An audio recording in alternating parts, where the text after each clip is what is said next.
Hey guys, I hope you love this Dawadawa Jollof recipe. This style of making jollof is very popular in the northern part of Ghana as it incorporates the local flavors of the north versus Dawadawa and other spices. So we are starting off with our onions and some tolo beef. So what you want to do is you want to cook down the onions and the tolo beef for the salted beef to really make the oil aromatic. So you have to be very patient and allow the onions to caramelize beautifully. Just look at that. Yeah, you can smell that beef. And then we're going to add our dawadawa spice. So you can get it in the powdered form in any of the local markets. So this makes it very easy to use. I love this powder for making my dawadawa jollof, but you can use dawadawa powder in any other sauce as well.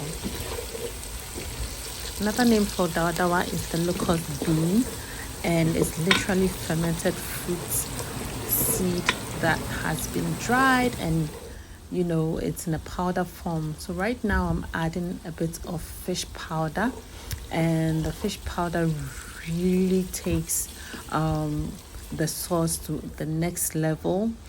And then we have a bit of shrimp powder as well. So these ingredients are not to be missed.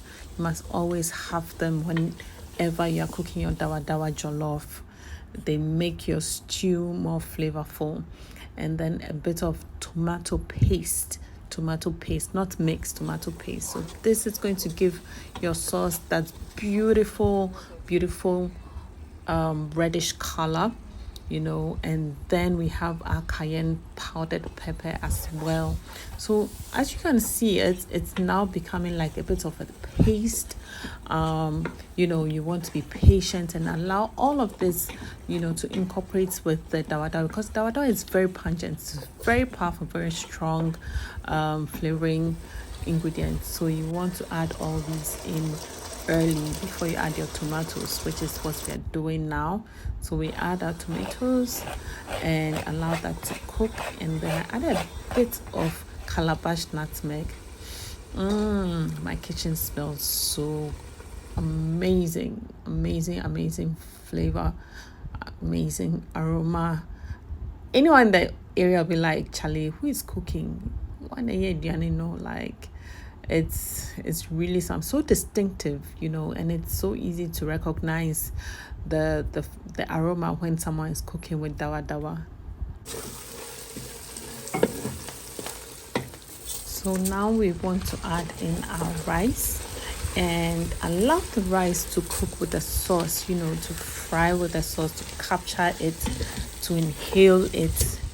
Basically be patient with the rice. Don't just add the water immediately when you're cooking jollof, not any type of jollof anyway, and same with dawadawa jollof. So allow it to absorb all the flavors and all the ingredients and all the spices.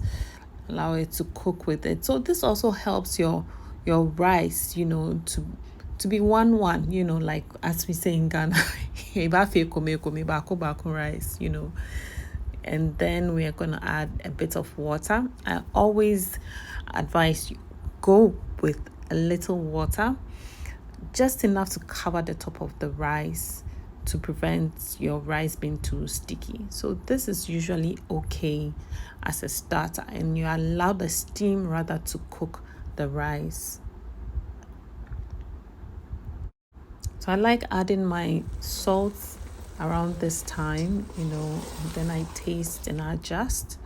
So as you can see, the rice is cooking nicely, and you want to lower the heat, to prevent the rice from burning, and allow the steam to cook the rice. So you cover it with aluminum foil and then allow it to cook for another maybe 15-20 minutes, but you'll be stirring constantly to be checking. But yeah, this was very easy, and it's cooked, it's beautiful, it's delicious. If you've had dawadawa jollof before, you know what I'm talking about. Dawadawa jollof is so distinctive in flavor. It's really beautiful, and I don't know why we are not eating enough of it. Have you tried it yet? Let me know in the comments section. I hope you guys have enjoyed this video. Please don't forget to subscribe and post your comments if you've had this before. Share your experience, how it was like. Do you prefer Dawadawa Jollof over any other jollof? I'd love to hear from you. Thank you guys for watching. This has been Na, your Accra mommy. Bye guys.